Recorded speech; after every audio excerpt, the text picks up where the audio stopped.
കഴിഞ്ഞ കുറച്ച് നാളുകളായി സോഷ്യൽ മീഡിയയിൽ വൈറലായിക്കൊണ്ടിരിക്കുന്ന കുറച്ച് മിടുക്കികളെ കുറിച്ചാണ്. അതായത് സബ്യാസാച്ചി, ആ പേര് ഇന്ത്യൻ ഫാഷൻ രംഗത്തെ ഏറ്റവും ഉയർന്ന തലത്തിൽ അല്ലെങ്കിൽ തിളങ്ങുന്ന ഒരു നാമമാണ്. ഇപ്പോൾ ബോളിവുഡിലെയും ഇന്ത്യയിലെ ഏത് സെലിബ്രിറ്റീസും ഒക്കെ സബ്യാസാച്ചി രൂപകൽപ്പന ചെയ്ത വസ്ത്രങ്ങളൊക്കെ ധരിക്കാൻ ആഗ്രഹിക്കുന്ന അങ്ങനത്തെ രീതിയിൽ നിലയിൽ വളർന്ന ഒരാളാണ്. അപ്പോൾ അദ്ദേഹത്തിൻ്റെ ഫാഷൻ ശൈലിയിലേക്ക് തങ്ങൾക്ക് ചുറ്റുവട്ടത്ത് കിട്ടുന്ന വസ്ത്രങ്ങളൊക്കെ കൊണ്ട് അത് പുനരവതരിപ്പിച്ചുകൊണ്ട് ശ്രദ്ധ നേടിയ കുറച്ച് കുട്ടികൾ കുറച്ച് ദിവസങ്ങളായില്ലേ വൈറലായി ഓടിക്കൊണ്ടിരിക്കുന്ന വീഡിയോ ആണ് ഇവരെ ചുറ്റിപ്പറ്റിയുള്ള ഇവരുടെ ഫാഷൻ സങ്കല്പങ്ങളൊക്കെ.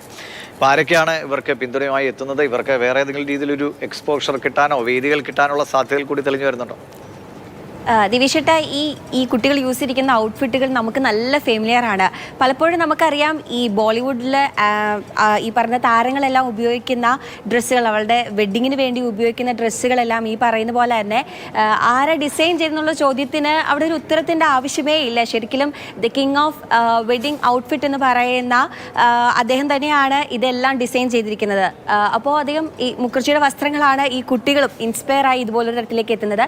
നമ്മൾ ഈ ദൃശ്യങ്ങൾ കണ്ടു, ഭയങ്കര അധികം നല്ല ഭംഗിയുള്ള വിഷ്വൽസ് ആണ്. ഈ പറയുന്ന പോലെ ഏകദേശം നമുക്ക് കണ്ടാൽ അറിയാം ഒരു 12 മുതൽ 15 വയസ്സ് വരെ പ്രായമുള്ള കുട്ടികളാണ് ഈ പറയുന്ന ഔട്ട്ഫിറ്റുകൾ ഉപയോഗിച്ചിരിക്കുന്നത്.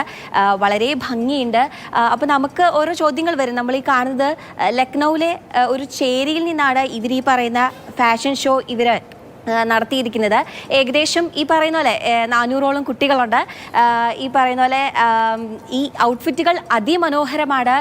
നമുക്കറിയാം ഈ പറയുന്ന പോലെ തന്നെ ഈ ഔട്ട്ഫിറ്റുകളൊന്നും ഒരിക്കലും നമുക്ക് ഒരു തരത്തിലും അദ്ദേഹത്തിൻ്റെ ഔട്ട്ഫിറ്റുകൾ നമുക്ക് സ്വന്തമായി അത് ഇൻസ്പയർ ചെയ്ത് ഉണ്ടാക്കാൻ പറ്റുന്ന ഒന്നല്ല. അത് തന്നെയാണ് സോഷ്യൽ മീഡിയയിൽ എല്ലാവരെയും അത്ഭുതകരമായി നമ്മളെല്ലാവരെയും ഇപ്പോഴും അത്ഭുതപ്പെടുത്തിക്കൊണ്ടിരിക്കുന്നത്. ഏകദേശം ഈ പറയുന്ന 400ഓളം കുട്ടികൾ, ഈ ചേരിയിൽ വളർന്ന 400ഓളം കുട്ടികളെ ഈ പറയുന്ന ഓർഗനൈസേഷനാണ് ദത്തെടുത്ത് അവരെ സ്പോൺസർ ചെയ്താണ് പഠിപ്പിച്ചുകൊണ്ടിരിക്കുന്നത്, അവരുടെ പഠനം അതുപോലുള്ള ചെലവുകളെല്ലാം. അപ്പോൾ ഈ കുട്ടികളെല്ലാം ഒരു ദിവസം നോക്കി ഇൻസ്റ്റഗ്രാം ഇതുപോലെ തന്നെ നോക്കിക്കൊണ്ടിരിക്കുകയായിരുന്നു. അങ്ങനെയാണ് സഖ്യസാജിയുടെ ഔട്ട്ഫിറ്റുകളെ പറ്റിയിട്ട് ഇവരെ ഈ പറയുന്നത് അറിയുന്നത്. അങ്ങനെ ഇവർക്ക് തന്നെ വളരെയധികം ഇൻസ്പയർഡ് ആവാൻ അത് കാരണമായി. അങ്ങനെ പതിയെ ഇവർ തീരുമാനിക്കുകയാണ് നമുക്ക് എല്ലാവർക്കും കൂടി ജോയിൻ ചെയ്ത് ഇതുപോലെ ഒരു വീഡിയോ ക്രിയേറ്റ് ചെയ്യാമെന്ന് പറയുന്നു. അങ്ങനെയാണ് അവർ ശ്രദ്ധ നേടുന്നുണ്ട്. അപ്പോൾ അവർക്ക് അവരുടെ ഒരു പരിചയിച്ച ഭാവനയിൽ നിന്ന് ഉണ്ടായതാണ് ഇതൊക്കെ. അപ്പോൾ അവർക്ക് കൂടുതൽ അവസരങ്ങൾ കൂടി പ്രൊഫഷണലായിട്ട് ഇത്തരം കാര്യങ്ങൾ പഠിക്കാനുള്ള ഒരു അവസരം കൂടി ആ കുട്ടികൾക്ക് കിട്ടട്ടെ എന്ന് നമുക്ക് പ്രതീക്ഷിക്കാം. ശരി അഞ്ജലി.